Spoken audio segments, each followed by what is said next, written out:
Kebakaran di pasar jangan terlalu aneh. Hakikatnya dari Allah. Sebab api itu adalah makhluk Allah. Masa 2 jam kebakaran di pasar 70 ruko habis. Kita tidak ngerti sebetulnya. Ini kalau bukan daripada hakikat Allah. Yang kedua, akan dibawa dengan banjir harta kita. Siapa orang yang bisa menahan air? Tidak akan bisa. Yang ketiga, akan diambleskan ke muka bumi. Dengan gempa, dengan longsor, dengan angin. Ini kekuasaan daripada Allah. Yang keempat, harta kita akan dicuri oleh manusia. Makanya kalau kita kecurian, jangan rame. Malu kita ini. Apa sebab? Di dalam agama itu in khairan fa khairun. Bagus dibayar bagus. Wa in syarran fa syarrun, jelek bayar jelek. Kenapa harta kita dicuri? Tidak mungkin harta kita dicuri. Pasti kita pernah mencuri. Suka mencuri apa kita? Kita ini suka mencuri uang yang 2,5% tidak dikeluarkan.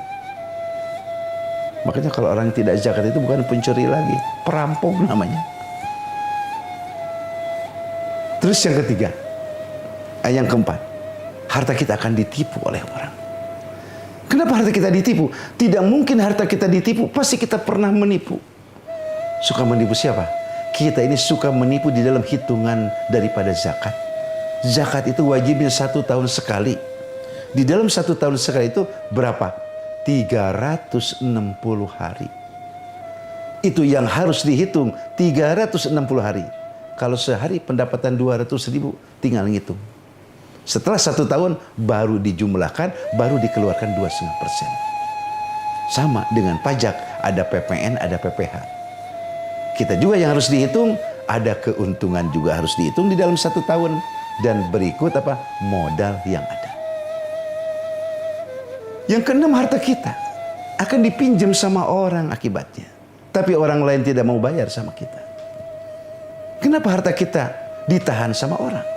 Tidak mungkin harta kita ditahan sama orang. Pasti kita suka menahan uang zakat tidak dikeluarkan. Yang ketujuh, harta kita akan diambil oleh Allah dengan keluarga diberi penyakit oleh Allah. Gak anak, istri, orang tua, mertua, ke rumah sakit kita yang bayar. Kita usaha, anak bandel punya masalah. Kita usaha, karyawan masalah. Ada aja cara untuk menghilangkan uang tersebut. Yang kedelapan, di suatu saat orang tersebut akan diberi penyakit oleh Allah, yang mana penyakitnya tidak akan disembuhkan selama hartanya belum habis. Yang terakhir, yang kesembilan, bahwa harta tersebut setelah meninggal akan dirusak oleh ahli-ahli warisnya. Ini akibat penilangan daripada Allah bagi orang yang tidak zakat. Seperti orang yang tidak bayar pajak akan ditilang oleh pihak negara. Nah, itulah diantaranya zakat ini hukumnya wajib. Yang paling lebih masalah begini, coba kita direnungkan. Rukun Islam ini tidak ada toleran.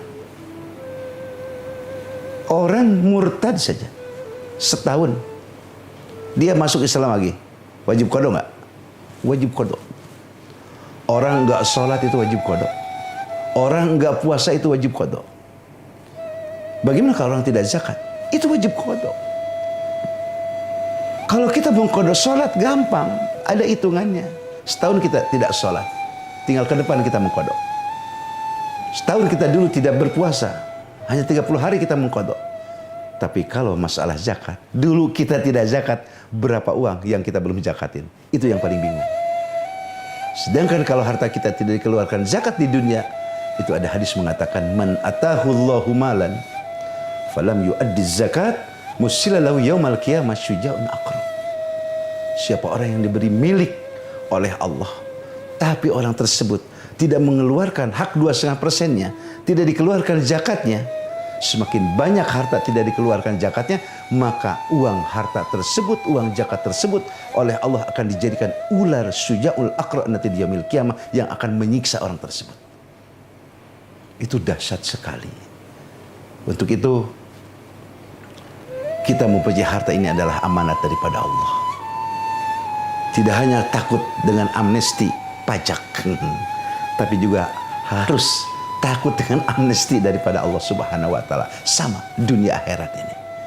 Semoga kita diberikan taufik hidayah oleh Allah Subhanahu wa taala. Rupanya cukup sekian dari kami. Wallahul muwafiq ila aqwamit thariq. Wassalamualaikum warahmatullahi wabarakatuh.